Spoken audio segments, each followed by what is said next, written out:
siendo ya, tratando de ser bastante puntuales, el otro Solesi me pidió que por favor expusiera el síndrome de obstrucción intestinal. Es una clase bastante corta, bastante concisa, importantísima, porque es una emergencia, ¿no? Los pacientes que vienen, están grabando, ¿cierto? Ya. Los pacientes que Justo vienen subieron el video. con dolor abdominal, muchas veces tenemos que definir si es que es quirúrgico o no. Y la obstrucción intestinal es un diagnóstico potencialmente quirúrgico. Así que es muy importante discriminarlo, diferenciarlo de otras patologías parecidas y básicamente poder reconocerlo, ¿no? Entonces, ¿qué cosa es la obstrucción intestinal? Es cualquier condición que interfiere con la propulsión normal y el paso del contenido fecal. O sea, hay algo que no está dejando que pase. Puede afectar el intestino delgado, el colon o ambos, así como el ilio generalizado. Doctora, disculpe, hay Sí, compañeros en la sala de espera. sí, no me sale, entonces tengo que salir y pensé que me iba a aparecer en el... Doctora, o si me hace a mí coanfitriona o algún otro compañero para Mira, aceptar quise hacer mientras. eso, te cuento. Apreté y me quitaba a mí el ser anfitriona y al final no podía exponer. ¡Ja! Ahora voy a intentarlo de nuevo. Hacer, creo que hay uno que es hacer coanfitrión. Un ratito chatear, hacer anfitrión, cambiar nombre. A ver, estoy poniendo como anfitriona, estábamos comentando, es la obstrucción o oclusión intestinal es la detención completa y persistente del contenido intestinal en algún punto a lo largo del tubo digestivo. La parcial o suboclusión intestinal es la detención, pero que no es completa ni persistente. Siguiente, por favor. Muy bien, la etiología puede ser variada. Puede ser desde un hilo mecánico u obstrucción mecánico a un hilo paralítico. ¿Qué significa mecánico? Que hay algo, ¿no? Supone un auténtico obstáculo mecánico, un tumor, un cuerpo extraño, una compresión extrínseca, algo que impide el paso del contenido. Yo casi siempre a mis pacientes les explico, imagínate una manguera enorme. La manguera es el intestino. ¿Qué pasa si es que tú aplastas la manguera? No va a poder pasar el agua. Es absolutamente igual. No va a poder pasar el contenido intestinal a lo largo del tubo digestivo, ya sea por causa parietal, luminal o extraluminal. Como les decía, algo que sea de adentro, algo que jale o algo que empuje. El hilo paralítico, por otro lado, es una alteración en la motilidad intestinal debido a una parálisis del músculo liso y que muy raras veces requiere un tratamiento quirúrgico. No obstante, el acodamiento de las asas puede añadir un factor de obstrucción mecánica. Como les comentaba, imagínense la misma manguera, pero que yo la haga vuelta o que la acode o que le haga un moñito. Siguiente, por favor. Siguiente. Perfecto. Entonces, dentro de la clasificación dinámico o adinámico, dinámico mecánico, el peristatismo está trabajando contra una obstrucción mecánica. Por eso es que vamos a ver que en la clínica van a haber ruidos de lucha, porque es que quiere pasar el agua, quiere pasar los ruidos, quiere pasar el gas y no puede porque hay algo que le está obstruyendo.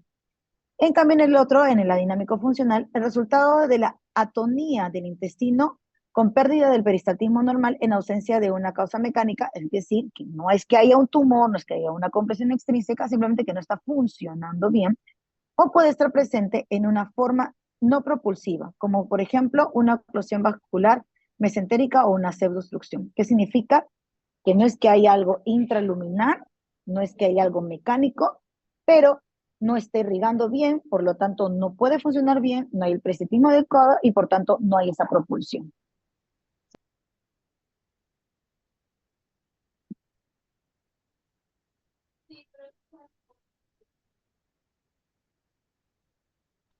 Listo, entonces sí, sí, síndrome de obstrucción intestinal, bueno, como estábamos comentando, en las extraluminales de dentro paralítico podemos ver adherencias posquirúrgicas, que es una de las causas principales, ¿no? Podemos ver que pacientes que han tenido múltiples operaciones, con una operación laparoscópica es poco probable, pero si han tenido varias abiertas o antes que se solían hacer varias abiertas, aumenta el riesgo de que uno pueda tener una obstrucción intestinal, pero por adherencias posquirúrgicas. Las hernias extensas también tienen un porcentaje bastante valioso de etiología, ¿no? Del 15 al 20%. Las adherencias sí al 50%. Estas hernias, ¿qué se refieren, no? Hay un orificio inguinal o crural por donde sale, ay, se pasó, por donde está saliendo parte del gas. Es decir, que vamos a tener como si la manguerita la sacáramos por un huequito que vendría a ser el anillo inguinal y de pronto le hacemos un acodamiento como si fuese un lacito. ¿Qué es lo que va a pasar? Obviamente el gas, el agua, la comida, todo eso no va a poder pasar de manera adecuada. Los vólvulos es cuando se tuerce el mismo intestino sobre su propio eje, que significa que el colon o el intestino delgado no es un órgano que está totalmente fijo como una pared, sino tiene ligamentos, tiene peritoneo, se mueve, entonces puede volvularse sobre su propio eje, moverse, torcerse sobre su propio eje y causar también como un nudito. Eso es el vólvulo. La intususcepción es cuando el intestino se mete en el mismo intestino.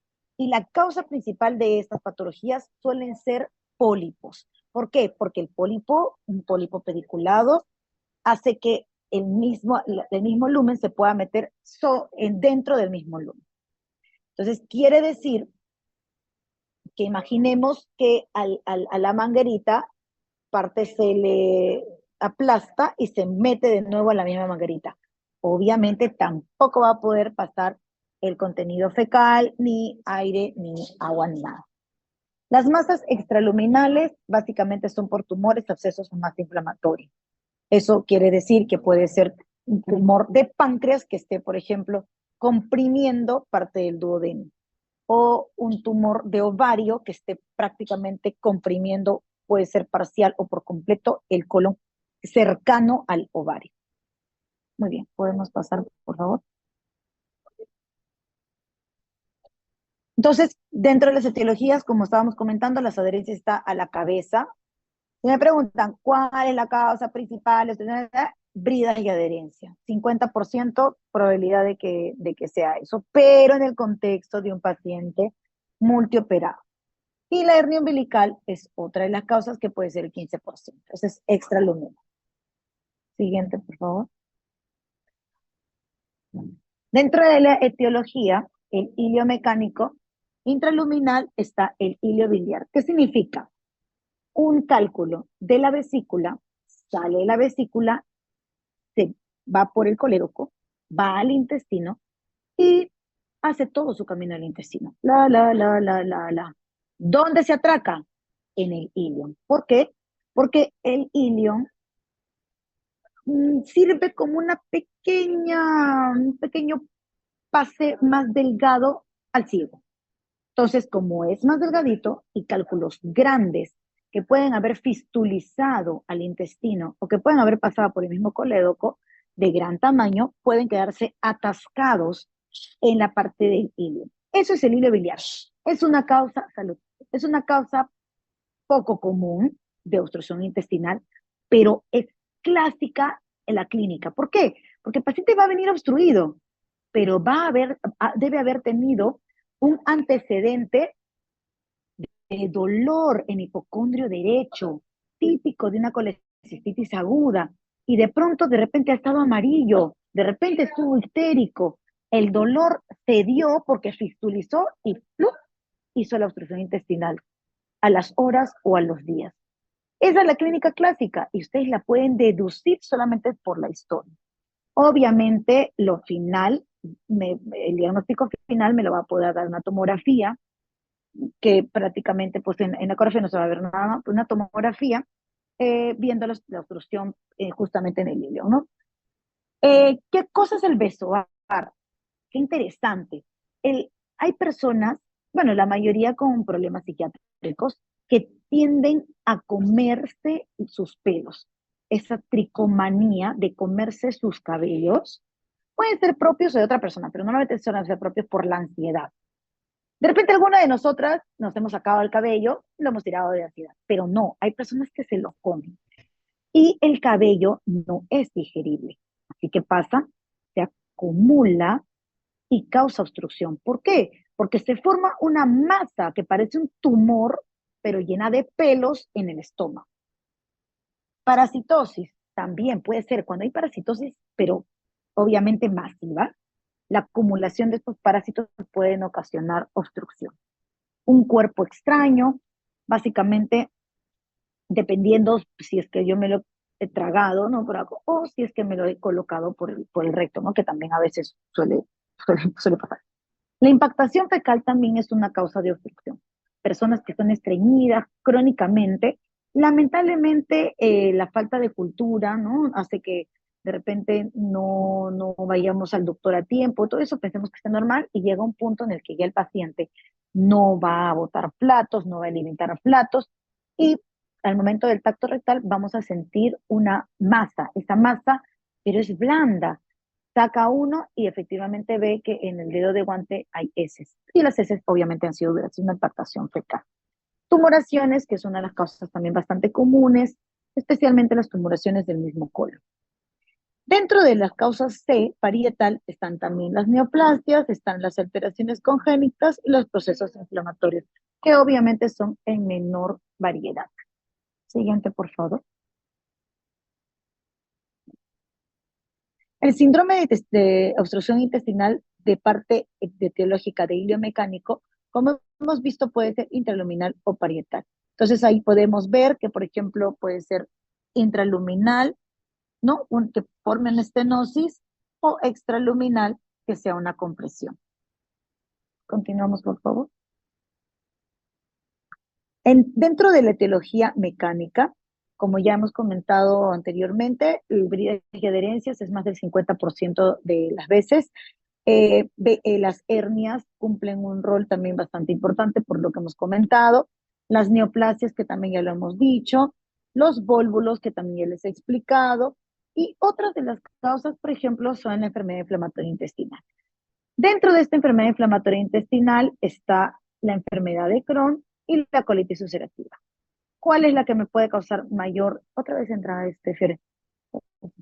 Es la enfermedad de Crohn. ¿Por qué? ¿Dónde ataca esta enfermedad inflamatoria intestinal? Al ilion distal.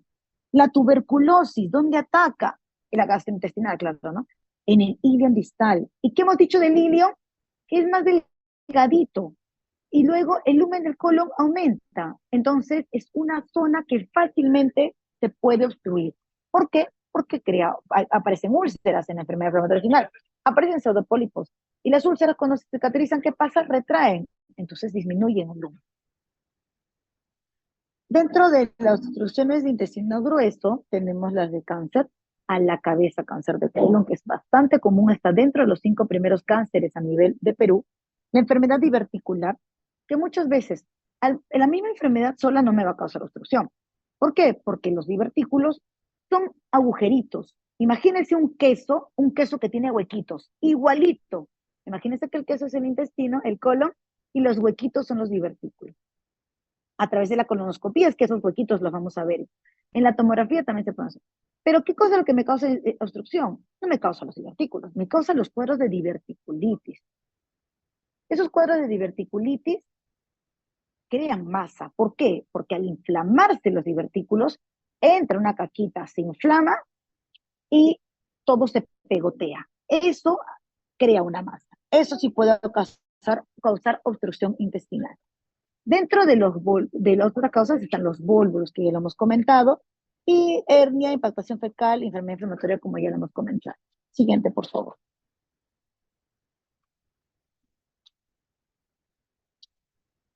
Bueno, un poquito más de teología. Ya. Dentro del libro paralítico, que no hemos comentado mucho, está justamente los postquirúrgicos, la peritonitis, reflejo, compromiso medular, hipocalemia. ¿Qué es esto? Son enfermedades que no me van a causar una cuestión mecánica, o sea, no es que haya una torsión sobre su propio eje que hemos visto, no es que haya un tumor, es que, por ejemplo, la parte metabólica no está bien. Por ejemplo, el potasio disminuido hace que no haya mucho periodismo, entonces el intestino no va a funcionar. O sea, son causas de repente un poquito más generales, no tan específicas anatómicas, que me pueden causar una disminución en el peristaltismo y por tanto que no eh, pase el bolo fecal por el intestino. Lo espástico, intoxicaciones con metales pesados, por ejemplo, las porfirias, que también es una enfermedad bastante rara, me pueden causar obstrucción intestinal pero por la espasticidad del intestino. Y la parte vascular, una embolia arterial, ¿no? Viene un coágulo de otro lado, atasca, entonces no funciona y por tanto no va a haber peristaltismo. Igual como la trombosis venosa. Siguiente, por favor.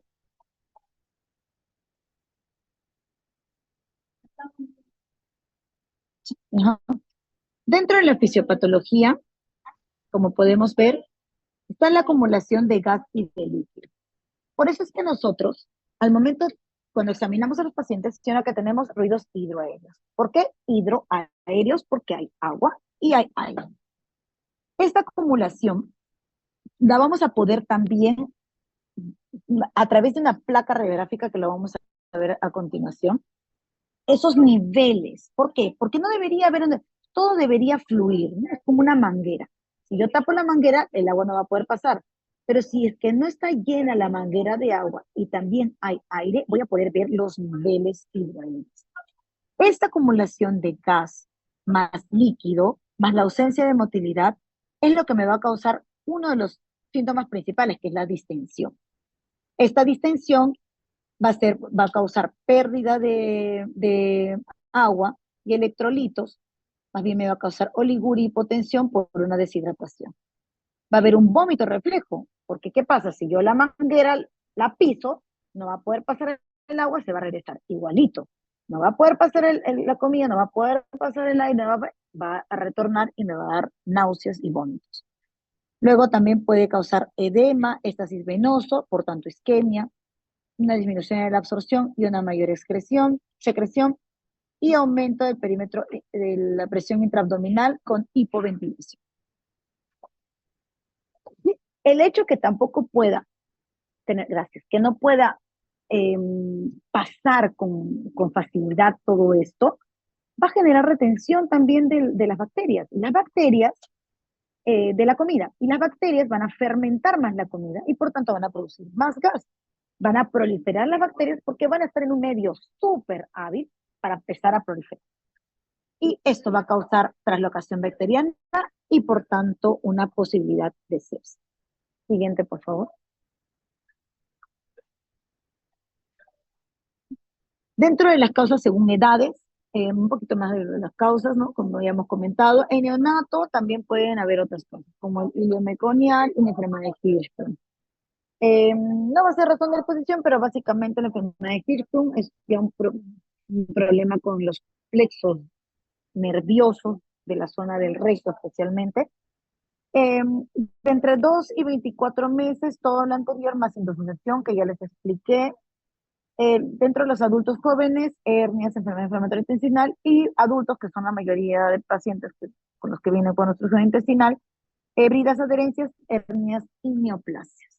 Siguiente, por favor.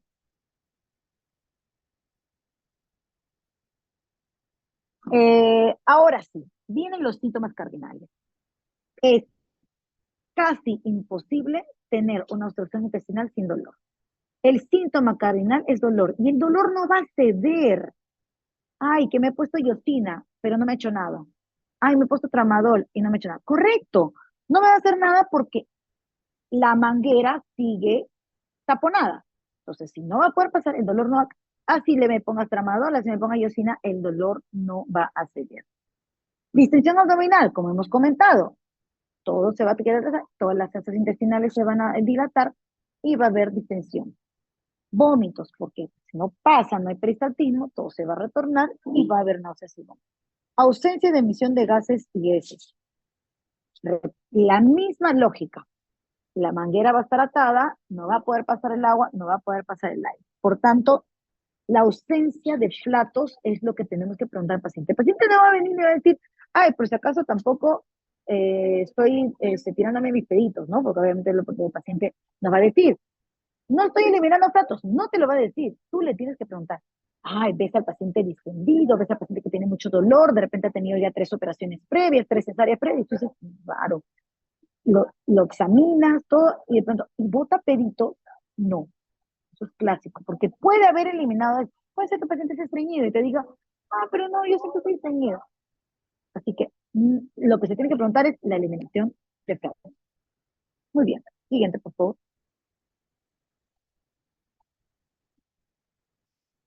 Muy bien.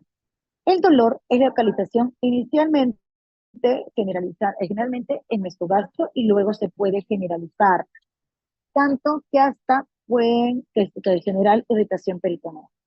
¿Cómo es el tipo retortijón? ¿Por qué? Porque están luchando el gas, el aire, todo por pasar y no puede, entonces va a causar retortijón.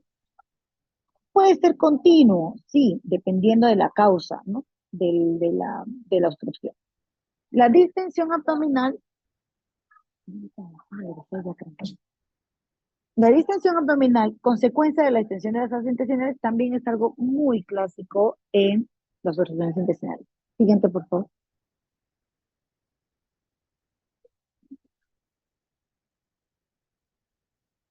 Los vómitos normalmente al inicio son por mecanismo reflejo, por dolor y por la distensión. Posteriormente, por la regurgitación del contenido de las asas intestinales. Y al inicio puede ser alimentario. Luego ya, como obviamente no pueden comer, eh, biliosos, a veces pueden ser porráceos y a veces cefaloideas, dependiendo de dónde está la obstrucción. Si la obstrucción está a nivel de colon, tienden a tener un olor fecaloideo, un aspecto fecaloideo. Más abundante cuanto más alta es la obstrucción. Ausencia de emisión de gases y heces no es un síntoma constante, pero es bastante importante que ustedes lo consulten al paciente. Siguiente.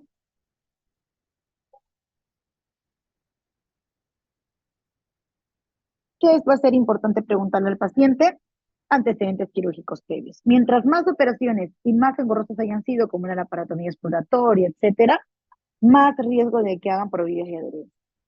Diarrea, si es que ha tenido, porque puede ser que al comienzo haya sido algo infeccioso. Síndrome conjuntivo, aterosclerosis, diabetes, procedencia andina, tienden a tener el colon más largo, más tortuoso, los pacientes tienden a volvularse más.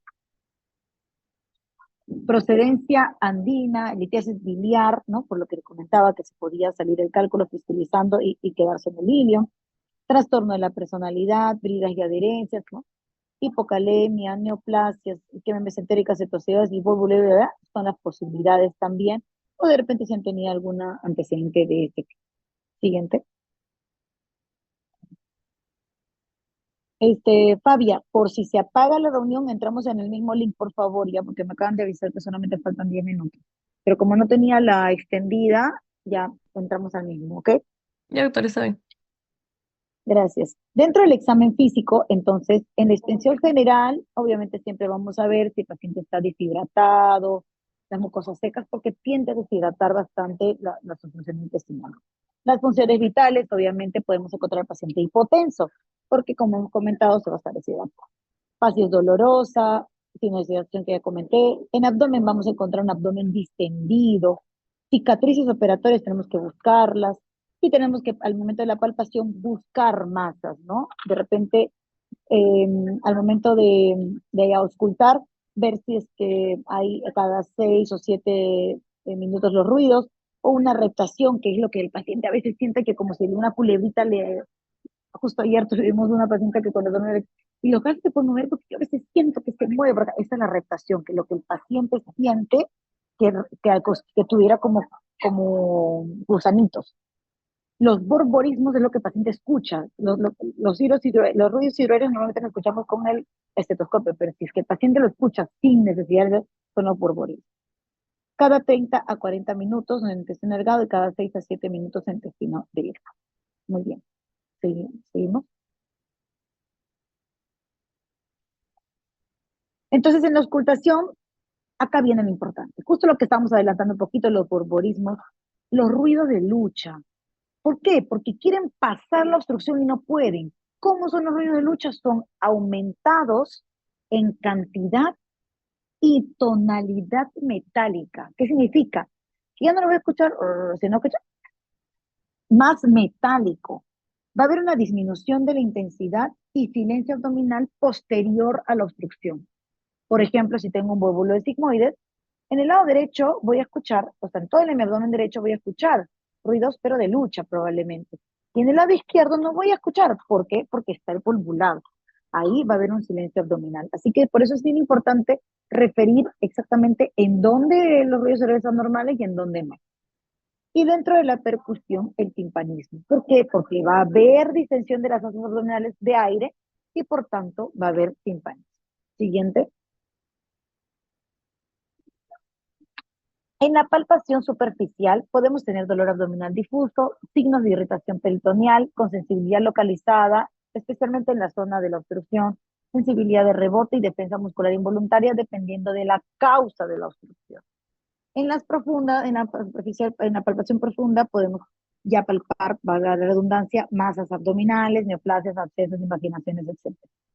Y tenemos que evaluar también orificios herniarios, tanto en la zona umbilical como en la siguiente. Varias veces es bien fácil que se nos pase, por ejemplo, las hernias inguinales, que en abdomen, digamos, le bajamos el pantaloncito, pero no solemos bajarle hasta la zona, pues, todo verlo por la parte inguinal, pero sí deberíamos, porque a veces hay masas ahí que ni siquiera las examinamos por no invadir de repente la privacidad del paciente, pero con mucho respeto se le puede decir para examinar, claro que sí. Muy bien. Lo otro importante, el examen físico del tacto rectal. Justo hoy día hemos tomado examen a algunos de los chicos y dos de ellos, gracias a Dios, han podido hacer su tacto rectal. ¿Qué buscamos? Que la ampolla rectal esté vacía. O de repente vamos a poder impactarle, vamos a poder palpar el fecaloma, la impactación fecal. Tenemos que descartar sangrado y tenemos que descartar tumores, porque también pueden haber tumores en la misma zona rectal o en el canal anal. El tacto vaginal podemos palpar indirectamente los quistes de ovario, ¿no? Masas que podrían corresponder a quistes de ovario, o procesos inflamatorios anexiales, ¿no? Teniendo dolor de repente al momento del tacto vaginal. Lo que vemos al costado derecho en la placa es básicamente una obstrucción donde bueno, según la imagen, el ciego está volvulado, porque esa no es la ubicación normal del ciego. El ciego normalmente está en fosilia acá derecha. Sin embargo, acá ha cambiado totalmente su ubicación porque se ha volvulado. Siguiente.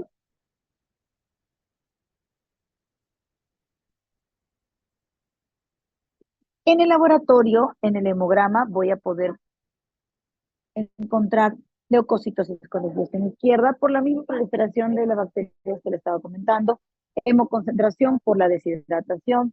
En la bioquímica tenemos que evaluar también glicemia, urea creatinina, porque el paciente pues, va a tener un enfoque diferente si es que es un paciente renal o diabético. Amilasa y lipasa. ¿Por qué?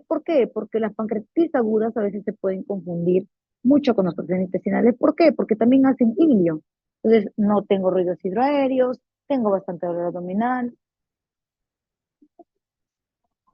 y no, pero tiene que ser intubado. El paciente está muy mal, no. Sí, está en quinto piso, cama. Pero no, ese no va a poder entrar porque, no, acá está.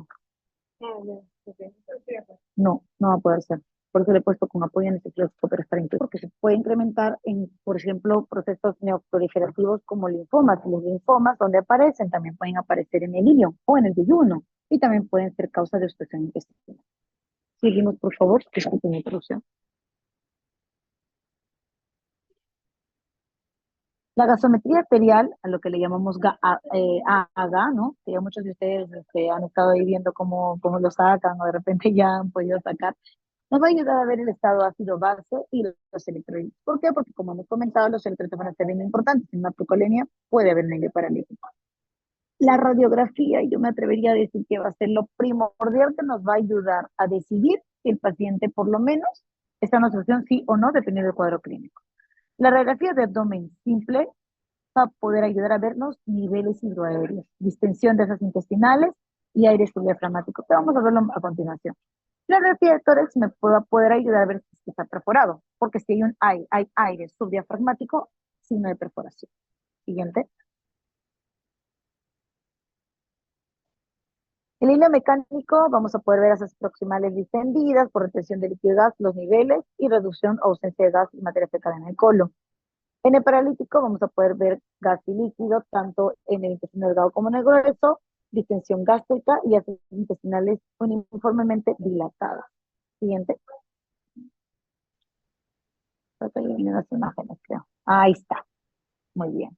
No sé si hay que llevar un rayos X, no sé si alguien sepa cómo se llama justamente el signo que se ve a la izquierda, donde se ven todas las asas intestinales delgadas, porque las asas intestinales delgadas normalmente no se deben ver en la radiografía, ¿cierto?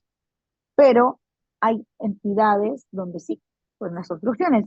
Y este tiene un signo característico, no sé si alguien lo habrá escuchado, que se llama en pila de monedas. Si ustedes se dan cuenta, es como si cogerías todas tus monedas y las pusieras de costadito, así tipo cambista, tipo cobrador, y parece que tú usas todas las monedas apiladas ahí. Eso es típico de una obstrucción intestinal de asa delgada. Y al lado derecho, que me atrevería a decir que es lo clásico de ver en una obstrucción intestinal, son los niveles tiroides. ¿Qué significa? Que ven, si es que acá puedo escribir, ah, no. Ay, no, espera. Bueno, donde está la flecha blanca horizontal, es como una línea. Y hacia arriba, ahí está, lo máximo, vamos a ver. Y hacia arriba se ve el aire, ¿no? Que es lo negrito, ¿no? Ya, listo. La parte donde está la flecha blanca normalmente no debería ser lineal. Ese nivel no debería haber. Debería ser circular. O sea, el asa intestinal es cilíndrica. Entonces vas a ver aire